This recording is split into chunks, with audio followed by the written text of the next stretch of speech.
बिल्कुल शांति से बात सुनना।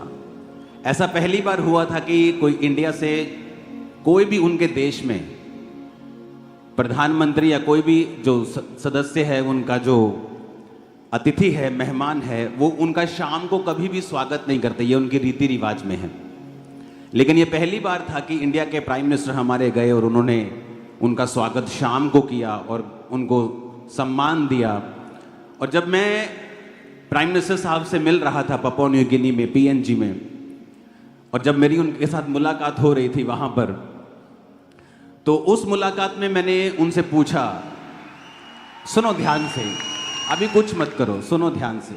तो मैंने उनको पूछा, मैंने कहा आपने हमारे देश के प्रधानमंत्री जी का स्वागत किया तो मैं आपका शुक्रगुजार हूँ इस चीज़ के लिए भी।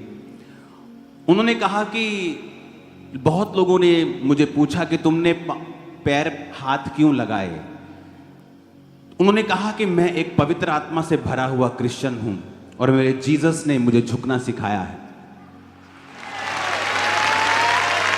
और उन्होंने कहा, तो मैंने भी उनको बताया कि मेरी इस सेवकाई की शुरुआत जब हुई थी तो मेरे घर में आने वाला हर एक क्रिश्चियन पास्टर उसके मैं पैर धोए बिना वापस नहीं भेजता था। तो जब मेरी उनके साथ ये बात हो रही थी और वो बता रहे थे, और मैं हैरान था कि वो सिर्फ उस देश के प्रधानमंत्री नहीं हैं। मैं आपको बताना चाहता हूं, वो इटली से, जर्मनी से भी बड़ा देश है अगर आप उसे स्टडी करेंगे तो। वो सिर्फ उस देश के प्रधानमंत्री ही नहीं हैं बल्कि अपनी जाति के मुखिया भी हैं। उनकी जाति वहां की सबसे बड़ी जाति है, तो उनका बहुत ऑनर है।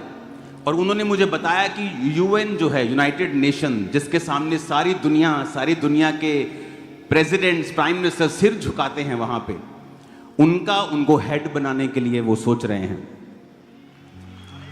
यूएन का। तो मैं देख रहा था कि वो किस तरह से परमेश्वर में झुके हुए लोग हैं, किस तरह से इतनी बड़ी पदवी होने के बाद जब कोई यूएन में जाता है, यूनाइटेड नेशन में जाता है, चाहे वो अमेरिका का प्रेसिडेंट है, वो भी ऐसे झुकता है पहले। आप कभी वीडियोस देख लेना, चाहे इंडिया से कोई जाए, चाहे कहीं से जाए। तो मैं देख रहा था कि एक पवित्र आत्मा से भरा हुआ व्यक्ति प्रधानमंत्री की पोस्ट पे है, अपनी जाति का मुखिया है, और दूसरा अब दुनिया के सबसे बड़ी सीट पर वो बैठेगा, क्योंकि जीसस ने कहा, जब तुम अपने आप को हम्बल करोगे मैं तुम्हें ऊंचा करूंगा। और उन्होंने कहा कि अपनी चर्च को मेरा सलाम कहना। मैंने कहा आप खुद ही बोल दो सलाम। तो उन्होंने आपके लिए एक वीडियो भेजा है। उस वीडियो को हम पहले इंग्लिश में फिर हिंदी में उसे देखेंगे। इसकी आवाज क्लियर कर देना सब साउंड की जब वीडियो चले तो। My dear brother Apostle Anka, Happy New Year to you and your church members, the faithful Jesus followers in India. James Marape, passing my love and best wishes to all of you, all the way from Port Moresby, Papua New Guinea, wishing each and every one of you a pleasant 2025. May Jesus bless each and every one of you. Jesus gives us hope beyond this life. There is life after grave. There is hope for tomorrow. Thank you for flying the flag of Jesus very high. I look forward to joining you all in India in the not too distant future. God bless, all the very best. Happy New Year. May God bring many, many blessings to each and every one of you in 2025. Love you all. See you all in India when I come your way. Thank you very much. Happy 2025. अब हिंदी में उसे सुनेंगे translation करके। मेरे प्रिय भाई apostle अंकुर, आपको और आपके सभी चर्च मेंबर्स को जो भारत में प्रभु यीशु मसीह के विश्वास योग्य और अनुयायी हैं, नव वर्ष की शुभकामनाएं। मैं पापुआ न्यू गिनी का प्रधानमंत्री जेम्स मरापे अपनी तरफ से आप सबको प्यार और शुभकामनाएं देता हूं। मैं port Moresby Papua New Guinea से आप सभी को 2025 की हार्दिक शुभकामनाएं देता हूं। यीशु आप सभी को आशीषित करें। यीशु हमें इस जीवन से परे आशा देते हैं। हमारे लिए मृत्यु के पश्चात भी जीवन है, कल के लिए आशा है। यीशु का झंडा बहुत ऊंचा फहराने के लिए आपका धन्यवाद। मैं निकट भविष्य में भारत में आप सभी से मिलने के लिए उत्सुक हूं। परमेश्वर आप सबको आशीषित करे। नए साल की शुभकामनाएं। परमेश्वर 2025 में आप सबको ढेर सारी खुशियां दे। आप सबको बहुत बहुत प्यार। जब मैं भारत आऊंगा तो आपसे मिलूंगा। 2025 खुशियां भरा हो। ये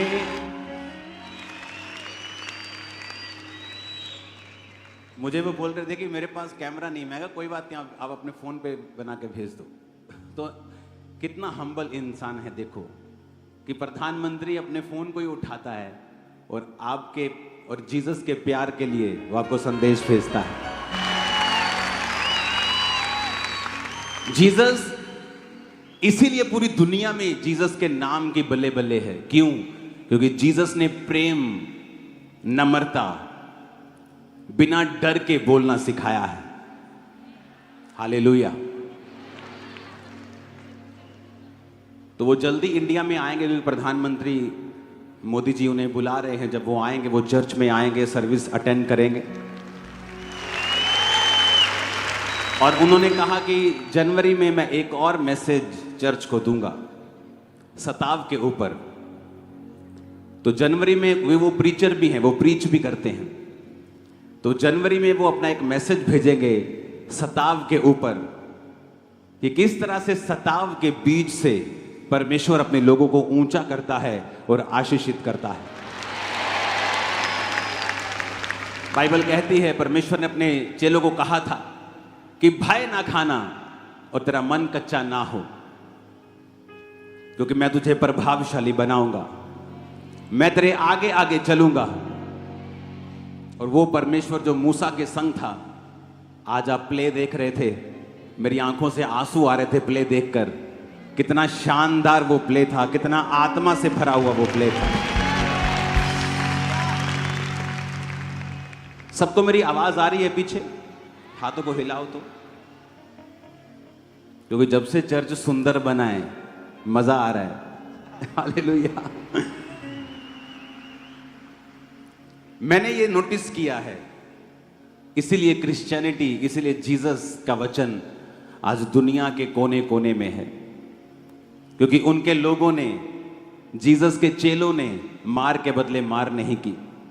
यीशु मसीह के वचन में मत्ती 10 उसकी 22 में लिखा, कहता मेरे नाम के कारण सब लोग तुमसे बैर करेंगे, परंतु जो अंत तक धीरज धरे रहेगा उसी का उद्धार होगा।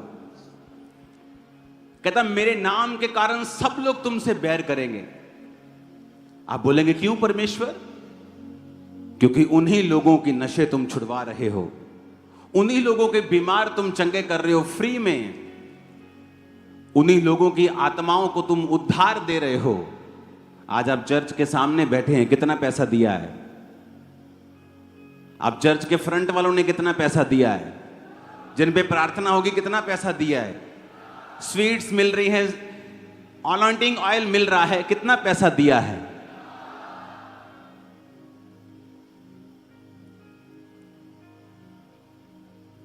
इसीलिए जीसस और उसका वचन इतना पावरफुल है कि आज आधी दुनिया यीशु मसीह को मानती है।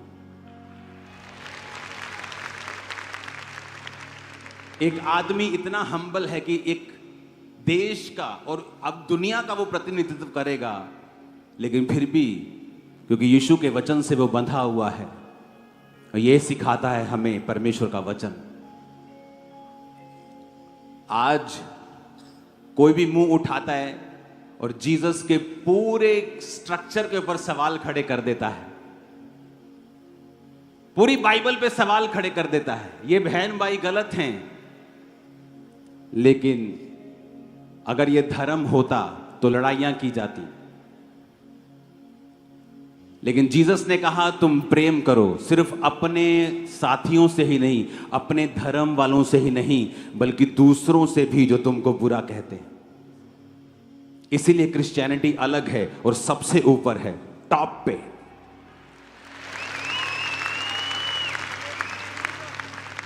क्योंकि अगर लड़ाई करनी हो तो जब कोई व्यक्ति बोलता है कि पूरी बाइबल ही गलत है, तो इमेजिन करो क्या हालत हो जाएगी। हालेलुया। लेकिन जीसस ने क्या कहा? यदि तुम प्रेम करोगे तो मेरे चेले ठहरोगे। क्रिश्चियन लोगों को भी मैं देखता हूं, जब आपके बयानों को कोई उल्टा अर्थ तोड़ मरोड़ के पेश करता है,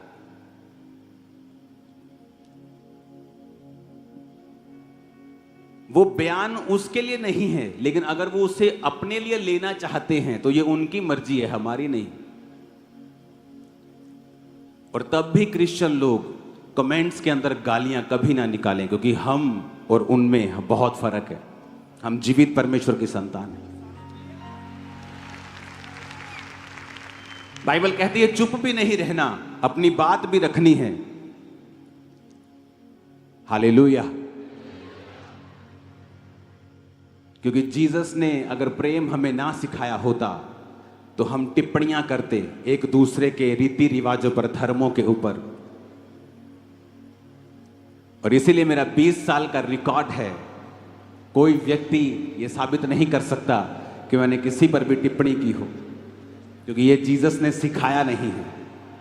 इसीलिए उसने प्रेम करना सिखाया है, और हर एक विरोधी से हमने प्यार ही किया है हमेशा। हालेलुया।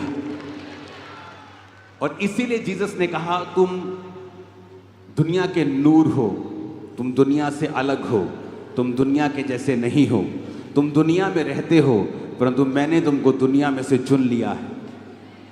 हालेलुया। मेरा यह विश्वास है 2025 में आपकी बीमारियां रूपी शर्मिंदगियां वो खत्म है यीशु के नाम। बीमारी और गरीबी रूपी श्राप खत्म है यीशु मसीह के सामर्थ्य नाम। हालेलुया। आप विक्ट्री में चलेंगे। आज परमेश्वर, मैं जब आ रहा था तो मुझे सोने चांदी का शौक नहीं, लेकिन परमेश्वर ने कहा रिंग डाल के जाना है आज। मैंने कहा क्यों परमेश्वर? परमेश्वर ने कहा इसलिए कि यह निशानी है कि तुम राज्य करोगे, राज्य। और बहुतों को लगता है क्योंकि जब आपको तोड़ मरोड़ के पेश करना हो तो इसको आप तोड़ के भी पेश कर सकते हैं। देखो जी साढ़े तो राज करना चाहते। जीसस ने कहा मेरा राज यहाँ का नहीं है मेरा राज वहाँ का है। हालेलुया। अरे मेरा राज यहाँ का बना के तुम मुझे छोटा कर रहे हो। वो जीसस, वो परमेश्वर, वो यहोवा पिता जिसने ऐसे प्लैनेट्स बनाए हैं जो हीरों के, सोने चांदी के बने हैं। इतना पैसा एक प्लेनेट अगर बेच दें, इतना पैसा होगा धरती पर $100 की ढेरियां लगाकर वो चंद्रमा तक पहुंच जाएंगी। इतना पैसा उस एक प्लेनेट से बिकेगा। और ऐसे खरबों खरबों खरबों प्लेनेट्स हैं जो परमेश्वर ने बनाए हैं। तो तुम परमेश्वर को छोटा करना चाहते हो कि मेरा राज यहां का है, उसका राज यहां का नहीं है। जब मैं आपको कह रहा हूं आप राज्य करेंगे तो मेरा यह मतलब है आप शैतान के राज के ऊपर राज्य करेंगे, बीमारियों के ऊपर राज्य करेंगे, गरीबी के ऊपर राज्य करेंगे। आप अपनी उस पाप के ऊपर राज्य करेंगे। लेकिन प्रॉब्लम यह है कि जब बेसमझ व्यक्ति आपको सुनता है तो वो कभी समझ नहीं पाता आप क्या कहते हैं। इसलिए जीसस की बातों को लोग समझ नहीं पाते थे। कहते थे अच्छा इसने तो ये कहा है कि ये मंदिर को ढा देगा और 3 दिन में बना देगा। जीसस ने कहा मैं उस मंदिर की नहीं, इस मंदिर की बात कर रहा हूं। हालेलुया। कि मैं मुर्दों में से जी उठूंगा 3 दिन के बाद। मेरा यह विश्वास है और ये एक एग्जाम्पल है हमारे लिए। अगर हम प्यार करेंगे और परमेश्वर के आत्मा में और पवित्रताई में आगे बढ़ेंगे, वो आपको इतना ऊंचा करेगा, और वो इतना ऊंचा करेगा जहां से आपको अगर देखना ही पड़ जाएगा तो गर्दनों में बल पड़ जाएंगे, आप इतना ऊंचा होंगे। Hallelujah, hallelujah. आज से कुछ साल पहले जब पंजाब में बहुत विरोध चल रहा था, इतना विरोध चल रहा था कि कहने की बात नहीं, और हम अन्य जाति लोगों का इलाज करवा रहे थे हॉस्पिटल्स में। मैं अपनी टीम से कह रहा था, मैंने कहा अगर हम ये बात को लोगों को बताएं कि देखो तुम्हारी ही जाति के लोगों का इलाज चर्च करवा रही है, लेकिन बाइबल क्या कहती है? प्रेम सब अपराधों को ढांप देता है। इसीलिए चर्च ऊंची हुई है, क्रिश्चियनिटी बड़ी है, क्योंकि ये धर्म नहीं, ये एक बेदारी है, ये परमेश्वर का काम है। आपका न्यू ईयर जो आप परमेश्वर के भवन में हो, खुदा के भवन में आप इस नए साल में हो, ये ऑर्डिनरी बात नहीं है। परमेश्वर आपके विश्वास को जो आपने प्रभु के लिए दिखाया है उसका ऑनर करेगा, वो आपके वंश को बढ़ाएगा, सारे श्रापों को खत्म करेगा, वो आपके रास्तों को साफ करेगा और आपको नेक्स्ट लेवल पे लेके जाएगा। आमीन। ऊंचा खड़कने वाला यीशु मसीह के नाम में हालेलुया, हालेलुया। यीशु मसीह ने कहा उनसे मत डरना जो शरीर को नाश कर सकते हैं, उससे डरना जो शरीर और आत्मा दोनों को नाश कर सकता है। 2025 हमें प्रार्थना करनी होगी क्योंकि इकोनॉमी के ऊपर डिप्रेशन आएगा। जो लोग खुदा में होंगे, टाइदर्स होंगे, गिवर्स होंगे, वो बचेंगे, बच जाएंगे। लेकिन आप देखोगे, बाइबल कहती है, जब यिर्मयाह भविष्यद्वक्ता, यशायाह भविष्यद्वक्ता में जब आप पढ़ते हैं, यहोजकेल में आप पढ़ते हैं, तो परमेश्वर ने कहा महंगी की तलवार चलेगी, महंगी आएगी, जो चीजें महंगी हो जाएंगी। आप देखोगे 2025 में बहुत सी चीजें इतनी महंगी होंगी कि वो रिकॉर्ड ब्रेक कर देंगे, जो परमेश्वर ने मुझे दिखाया। क्योंकि इसलिए मैंने कहा कि 2025 हैप्पीएस्ट न्यू ईयर बोल के हम जल्दी जल्दी घर जाने वाले नहीं हैं। हमें कल प्रार्थना करनी है। आप दिन रात के रोज़ों में कल से नहीं हैं। अगर आपको मेडिकल कंडीशन है, आप दिन दिन के रोज़े करिए, आप कुछ करिए, आप बैठ के प्रार्थना करिए, चर्च में आइए, क्योंकि अगले 3 दिन हमें प्रार्थना करनी होगी। प्रार्थना करनी होगी देश की इकोनॉमी के लिए, क्योंकि आने वाले समय के जो मैसेज परमेश्वर दे रहा है वो अच्छे नहीं हैं। लेकिन हमें प्रार्थना करनी है। आप लोग बचाए जाएंगे, आपकी प्रार्थना के द्वारा दूसरे लोग भी बचाए जाएंगे। आपने यीशु मसीह के नाम का मजाक उड़ते रील्स में देखा, इतना कि जितना कभी नहीं देखा गया। आपको क्या लगता है, अगर क्रिश्चियंस कुछ नहीं कहेंगे तो क्या परमेश्वर कुछ नहीं कहेगा? मैंने लोगों को रोते हुए देखा है 2025 में, क्राई करते हुए देखा है, ऐसे ट्रबल्स में देखा है यंग लोगों को जो पहले उनकी लाइफ में कभी उन्होंने एक्सपेक्ट नहीं किए थे। तो हमें प्रार्थना करनी है कि परमेश्वर की सच्चाई उन लोगों के ऊपर जाहिर हो और वो लोग भी बचाए जाएं। आमीन। हमें प्रार्थना करनी होगी देश के लिए, हमें प्रार्थना करनी होगी आने वाले समय में पंजाब के लिए, क्योंकि शांति को बनाए रखने के लिए आपको प्रार्थना करनी होगी। हालेलुया। हमें प्रार्थना करनी होगी आने वाले समय के यूथ के लिए, क्योंकि जितना वो बिगड़ा हुआ आपको 2025 में दिखेगा, आपने लाइफ टाइम में कभी नहीं देखा होगा। इसलिए मैं कह रहा हूं कि हैप्पीएस्ट न्यू ईयर सिर्फ हैप्पीएस्ट न्यू ईयर बोलने से या मैसेज फॉरवर्ड करने से नहीं हो जाता। हमें परमेश्वर का आत्मा दिखाता है और समझाता है आपको क्या करना है, आपको क्या बोलना है, क्या आपको प्रार्थना में परमेश्वर से कहना है, प्रभु क्या कह रहा है आपको, और उसके अनुसार आपको प्रार्थना करनी है। इसलिए चर्च बनाई गई है। चर्च का मकसद सिर्फ आकर बरकत लेना नहीं होता। मैं बहुत सारे लोगों को बोलता हूं, जब वो आके बोलते हैं कि हम बड़ा स्ट्रगल कर रहे थे, हमसे हो नहीं पा रहा था, लेकिन अब प्रभु ने हमें ग्रेस दी है, अब हम आपकी चर्च में आते हैं और सब रुकावटें दूर हो गई हैं। तो मैंने कहा ये कौन सी बड़ी बात है, अभी तो पहला स्टेप हुआ है, अभी तो आप सिर्फ चर्च में आए हैं, तो कौन सी बड़ी बात है। अब चर्च में आकर आपने परमेश्वर के लिए क्या किया है, आपने कौन सी सेवा में हिस्सा लिया है। क्या आप सुसमाचार टीम के हिस्सेदार हैं? क्या आप पम्फलेट्स बांटने जाते हैं? क्या आप बीज बोते हैं? क्या आप प्रार्थनाएं करते हैं? क्या आप फास्टिंग करते हैं? क्या करते हैं आप? क्योंकि जब आप एक चर्च में शामिल होते हैं, आपको उस चर्च के दर्शन में शामिल होने के लिए परमेश्वर बुलाता है। इसीलिए बहुत से लोग बरकत नहीं पा पाते जो अलग अलग चर्चिस में जाते हैं। क्यों? क्योंकि अलग अलग चर्चिस में जाने से आप कहीं पर भी एक टिकाऊ जिंदगी नहीं ले पाते। क्योंकि जब आप चर्च में आते हैं, आप कुछ देर टिकते हैं, आप फिर निगाह में आते हैं परमेश्वर की, वो आपको ड्यूटी देता है, काम देता है। जब आप काम करना शुरू करते हैं, फिर परमेश्वर उस काम के जरिए आपको ब्लेस करता है। क्योंकि परमेश्वर का आपको आशीषित करने का एक ही तरीका है कि वो आपको अपनी महिमा के लिए पहले इस्तेमाल करे और फिर वो आपको आशीषित करे। लेकिन जब हम ये सोचते हैं, ओह अब मेरी कंफ्यूजन ठीक हो गई है, अब मैं इसी चर्च में आऊंगा, अब मुझे पता लग गया ये चर्च आत्मिक है, तो बहुत बड़ी बात नहीं है आप यहां पे आए हैं। ये तो शुरुआत है, it's just a starting point, ये तो एंट्री है आपकी, ये कोई बहुत बड़ी बात नहीं है। अभी आप आएंगे, उस दर्शन में शामिल होंगे, आपको मालूम होगा परमेश्वर क्या चाहता है। वो चाहता है मैं प्रार्थना करूं, वो चाहता है कि मैं अपने पास्टर के लिए, अपनी चर्च के लिए प्रार्थना करूं। वो अलग अलग आपको ड्यूटीज देता है, और जब आप उन ड्यूटीज में शामिल होते हैं तब परमेश्वर आपको आशीषित करता है। इसलिए मैं कहता हूं कि सिर्फ बिलीवर बन के चर्च में कभी मत आओ, चर्च के हर काम में आपका एक्टिव हिस्सा होना चाहिए।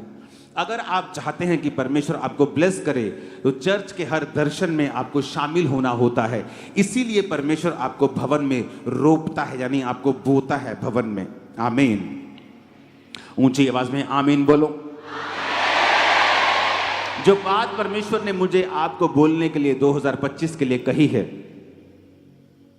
अगर आप चाहते हैं कि 2025 में वो जो चीजें मैंने बोली हैं आप उनमें ना आए, आप उस इकोनॉमी के डिप्रेशन का, उस महंगी की तलवार का जो चलने वाली है, आप उसमें अगर नहीं आना चाहते हैं, वो पाप, वो इंटरनेट पे वो चीजें जो आपने कभी नहीं देखी, वो रोना और करलाना भी बहुत अजीब तरीके का मैंने देखा है आने वाले महीनों में, अगर आप चाहते हैं कि आप उनमें शामिल ना हो तो परमेश्वर ने कहा मेरे लोगों को बता कि तुम्हें बलिदान चढ़ाने होंगे।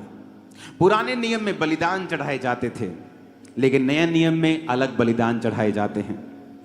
दूसरा राजाओं 17 उसकी 36 में लिखा, परंतु यहोवा जो तुमको बड़े बल और बढ़ाई हुई भुजा के द्वारा मिस्र देश से निकाल ले आया, उसी का तुम भय मानना, उसी को दंडवत करना और उसी की बलि चढ़ाना।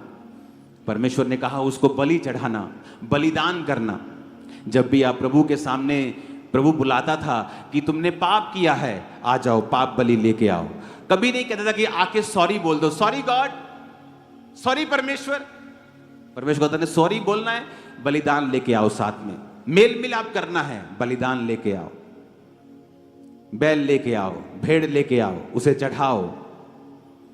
लेकिन नए नियम में बाइबल कहती है प्रभु यीशु मसीह एक ही बार कुर्बान होके हमारे लिए बलि चढ़ गया। अब हमें उन कुर्बानियों की जरूरत नहीं कि हम भेड़े और बैलों को लेके जाएं। लेकिन अभी भी बलिदान की व्यवस्था चेंज नहीं हुई है। लेकिन अब कौन से बलिदान है जो परमेश्वर चाहता है हम चढ़ाएं? वो बलिदान हमें नए नियम में मिलते हैं। पहला पत्रस 2 उसकी 5 में लिखा है, तुम भी आप जीविते पत्थरों के समान आत्मिक घर बनते जाते हो, जिससे याजकों का पवित्र समाज बनकर ऐसे आत्मिक बलिदान चढ़ाओ जो यीशु मसीह के द्वारा परमेश्वर को ग्रहण योग्य हो। कहता आत्मिक बलिदान चढ़ाओ। पहले तुम परमेश्वर बकरों को, बैलों को मांगता था कि अगर तुम्हें पाप बलि चढ़ानी है बैल लेके आओ, भेड़ लेके आओ, होम बलि चढ़ानी है, मेल बलि चढ़ानी है, बैलों और बकरों को वो लेके जाते थे। लेकिन जीसस ने एक ही बार अपने आप को चढ़ाया, अपना लहू लेके पिता के सामने गया और हमारे लिए एक ही बार वो कुर्बान हुआ। लेकिन बलिदान बदले नहीं हैं, हाँ उनका रूप बदल गया है। अब परमेश्वर कहता है ऐसे आत्मिक बलिदान चढ़ाओ जो परमेश्वर को ग्रहण योग्य हैं। रोमियो 12 उसकी 1 आयत में लिखा है, इसलिए हे भाइयों मैं तुमसे परमेश्वर की दया स्मरण दिलाकर विनती करता हूं कि अपने शरीरों को जीवित, पवित्र और परमेश्वर को भावता हुआ बलिदान करके चढ़ाओ, यही तुम्हारी आत्मिक सेवा है। वो कहता है अपने शरीरों को जीवित चढ़ाओ परमेश्वर के सामने।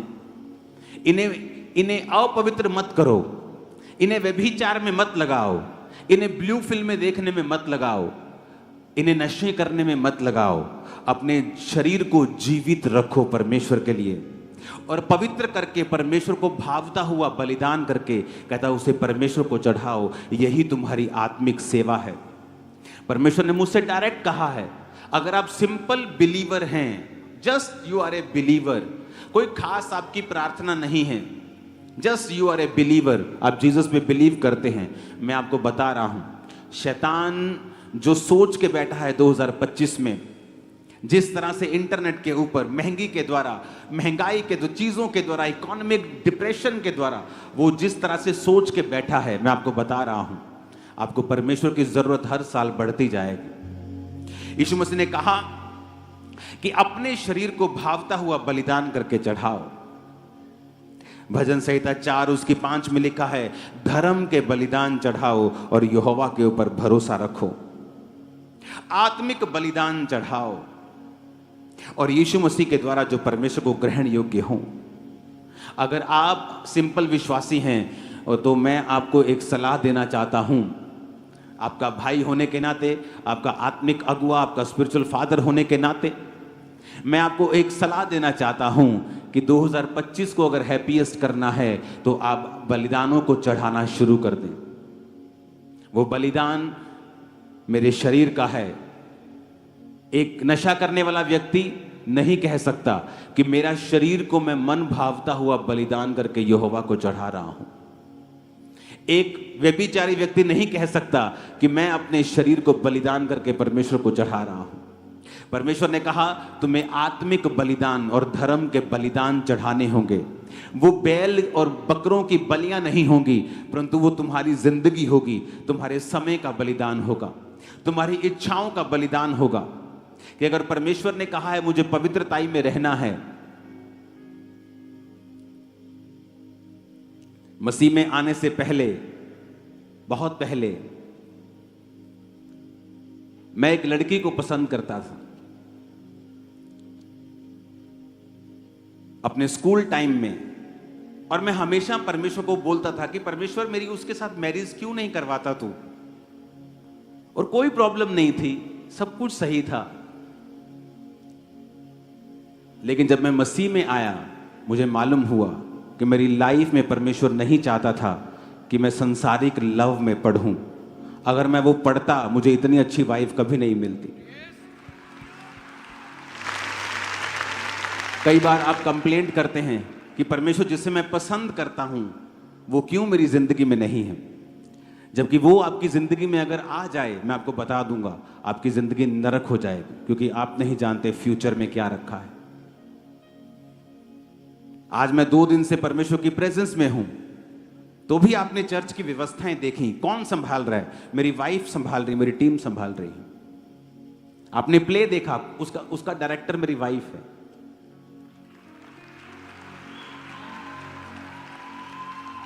तो अगर मेरी उस लड़की से शादी हो गई होती तो आज मैं यहां ना होता। कई बार हम परमेश्वर को बलिदान नहीं चढ़ा पाते कि परमेश्वर आपको पसंद है एक व्यक्ति, आप उसके पीछे लगे रहते हैं, लेकिन परमेश्वर कहता है तुझे अपने शरीर को मन भावता हुआ बलिदान चढ़ाना है। यूथ में ये प्रॉब्लम है, क्योंकि जब आप अपनी इच्छा और अपनी पसंद से चलने लगते हैं, कई बार आप भूल जाते हैं कि परमेश्वर ने आपके लिए एक बेस्ट रखा हुआ है। वो ऐसा बेस्ट है, अगर आपने उसे मिस कर दिया आपकी लाइफ कभी भी सेम नहीं हो सकती। चाहे आप 40 नहीं 404 लाख रोजे रख के परमेश्वर के सामने चले जाएं, वो चीजें बदलेंगी नहीं। इमोशनली कई बार आपको डिस्टर्बेंस फील होती है कि क्यों मेरे साथ ही, क्यों मेरा सब कुछ परफेक्ट है, मैं एवरीथिंग मेरी लाइफ में बेस्ट है, लेकिन परमेश्वर चाहता नहीं। कई बार आपके परिवार से आपको प्यार नहीं मिलता, आपके दोस्तों से आपको प्यार नहीं मिलता, क्योंकि परमेश्वर की उसमें इच्छा होती है। वो आपको अलग करना चाहता है और आपको अपने तरीके से चलाना चाहता है, आपकी तैयारी को अपने हिसाब से करना चाहता है। इसलिए मैं कहता हूं 2025 में अगर आपको परमेश्वर में चलना है, अगर आपको परमेश्वर के उन चीजों को लेना है, और मैं आपको बता, अगर अंधेरा ज्यादा है तो रोशनी भी ज्यादा चमकती है। ये रोशनी अगर सुबह चलाएंगे तो चमकेगी नहीं, आपको लगेगा ठीक है, लेकिन रात को पूरी चर्च जगमग है। क्यों? ऐसा क्यों? रात को चर्च जगमग क्यों है? क्योंकि अब बाहर अंधेरा है, इसलिए रोशनी चमक रही है। अंधेरा बहुत होगा 2025 में, लेकिन आप चमकेंगे इन जीसस नेम। आप नई नई चीजों को लेंगे 2025 में इन जीसस नेम। हालेलुया। रोना धोना बंद कर दें, इमोशनल डिस्टर्बेंस अपनी लाइफ से निकाल दें, जीसस की ओर देखें, क्योंकि वो फ्यूचर जो परमेश्वर ने आपके लिए रखा है वो मार्वलस है। अगर आप प्रभु की ओर देखते जाएंगे और सब कुछ प्रभु की ओर से होगा, कुछ साल बाद अपनी लाइफ को देखेंगे, बोलेंगे वाओ थैंक यू लॉर्ड, तूने कितना बड़ा काम किया है, छक्के छुड़ा दिए शैतान के। Hallelujah, hallelujah. तो मेरी बात को बड़े ध्यान से समझना है। अगर आपकी लाइफ ऐसी है कि आप गिवर नहीं हैं, आप प्रार्थना करते रहते हैं, प्रार्थना प्रार्थना, लेकिन टाइथ नहीं बोते, आप प्रार्थना करते रहते बीजों को नहीं बोते, आप फास्टिंग नहीं करते, आपके अंदर परमेश्वर के लिए कुछ छोड़ने की इच्छा नहीं है, आप अपनी रिलेशनशिप्स को नहीं छोड़ पाते हैं, आप ऐसी चीजें नहीं छोड़ पाते जो परमेश्वर की ओर से नहीं हैं, तो मैं आपको बता रहा हूं शैतान आपको बहुत तंग करेगा 2025 में। क्योंकि अगर आपको मैं पहले नहीं बताऊंगा और बाद में ऐसा होगा तो आप कहेंगे कि परमेश्वर सारी दुनिया के साथ जो हो रहा है मेरे साथ भी हो रहा है, तो क्या फर्क है मुझ में और सारी दुनिया में। लेकिन इसीलिए मैं कह रहा हूं कि कोई मूर्ख ही होगा जो 2000 इस मीटिंग 24 नाइट की मीटिंग को मिस करेगा, क्योंकि आप उस ग्रेस को आज लेके जाएंगे, आप प्रभु में चल पाएंगे, उसमें आगे बढ़ पाएंगे, आप देखेंगे परमेश्वर के कामों को अपनी जिंदगी में किस तरह से प्रभु का आत्मा कर रहा है। Hallelujah, hallelujah. ये चर्च, आप लोग, मैं, हम किसी के विरोधी नहीं, किसी धर्म के नहीं, किसी जात के नहीं, क्योंकि परमेश्वर का राज्य यहां का नहीं है। लोग मुझे फॉरेन में पूछते थे क्या आप खालिस्तान को समर्थन करते हैं, क्या आप ऐसे हैं। मैंने कहा मैं किसी के खिलाफ नहीं हूं, क्योंकि मेरा राज्य, यीशु का राज्य यहां का नहीं वहां का है। हम उधर लेके जा रहे लोगों को अनंत जीवन की ओर, यहां नहीं। आमीन। ये परमेश्वर है हमारे बीच में, और मैं आपको बता रहा हूं 2025 में आपका जीवन बलिदान देने वाला होना चाहिए। जीसस को आपकी जान का बलिदान नहीं चाहिए, आप जीवित रहेंगे, सारी उम्र भोग के जाएंगे। जीसस ने अपना बलिदान दे दिया है, आपको बलिदान की उसको जरूरत नहीं, लेकिन कहता आत्मिक बलिदान चढ़ाओ, आत्मिक बलिदान चढ़ाओ अपनी इच्छाओं का। कि मेरा फेवरेट प्रोग्राम चल रहा है, लेकिन पवित्र आत्मा मुझे प्रार्थना करने के लिए बोल रहा है। मैं पूरी दुनिया घूम सकता हूं, लेकिन आप इमेजिन भी नहीं कर सकते, अगस्त से मैं अपने घर से निकला नहीं हूं। दिसंबर आ गया, दिसंबर छोड़ो, अब तो जनवरी शुरू हो गया। आपके बीच में रहा हूं मैं 6 महीने, एक दिन भी मैं कपड़ा लेने के लिए भी अपने घर से नहीं निकला, क्योंकि अगर जिम्मेवारी आपकी बड़ी होती है, आपको सिस्टम बनाना पड़ता है, मुश्किल होता है, लेकिन आदत पड़ जाती है, और जब रिजल्ट आता है आप बोलते हैं कुछ भी नहीं, खुदा ने जो किया है बहुत बड़ा है, इट्स नथिंग। लोग सारी उम्र मेहनत करते हैं, उनको कुछ नहीं मिलता, लेकिन खुदा में की गई मेहनत कभी व्यर्थ नहीं जाती। हालेलुया। आपको 2025 में अगर खुश रहना है तो आपकी लाइफ बलिदानों वाली होनी चाहिए। क्यों यहूदी बच्चे पूरी दुनिया के बिजनेसमैन बन जाते हैं, पूरी दुनिया के बड़े बड़े बिजनेस के मालिक हैं। छोटे होते जब सिखाया जाता है, बेटा चर्च जा रहे हो, टेक 1 शकेल, ले बेटा 1 रुपया, 10 रुपए, प्रभु के घर में खाली हाथ नहीं, छोटे बच्चे को सिखाते हैं। ओ यू गॉट 10 रुपी, 10 शकेल, ओके गिव 1 शकेल टू गॉड, गिव टाइट्स। बचपन से सिखाया जाता है। जब वो बच्चे होते हैं उनको मांगना आता ही नहीं, क्योंकि बचपन से वो दे रहे होते हैं। जब वो दे रहे होते हैं, खुदा सप्लाई कर रहा होता है पीछे से।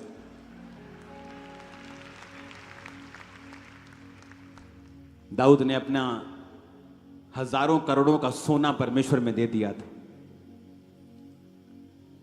और परमेश्वर ने कहा सुलेमान तूने बुद्धि मांगी पर मैं तुझको पैसा दूंगा। कहता प्रभु मैं पैसा तो मांगा नहीं मैंने, नहीं तेरे को दूंगा पैसा, मैंने नहीं मांगा, नहीं तुझे दूंगा, क्योंकि तेरे बाप ने कुछ बोया था तो मुझे वापस करना है, इतना करूंगा, इतना दूंगा।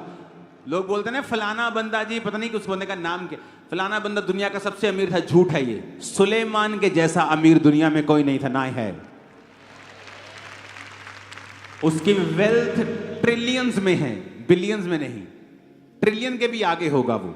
इतना वो अमीर था क्योंकि दाऊद का बोया गया उसकी लाइफ में वापस आया।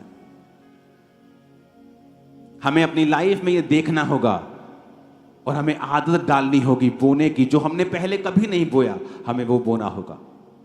जितनी प्रार्थना पहले नहीं की, जो पवित्रताई, जो फोकस, जो लेवल, जो प्रार्थना, जो फोकस, जो मन की जो स्थिति जैसी पहली थी, उससे भी कहीं अधिक हमें परमेश्वर में जुड़ना होगा 2025 को हैप्पीएस्ट करने के लिए। फिर आप देखोगे, आपकी कल्पनाएं वो सिद्ध कर देगा। आप सोचोगे वो कर देगा, आप सोचोगे वो कर देगा। आप मन में होगा मुझे ये करना है, और वो रास्ते खोल देगा। आमीन। खड़कने वाला चाहिए।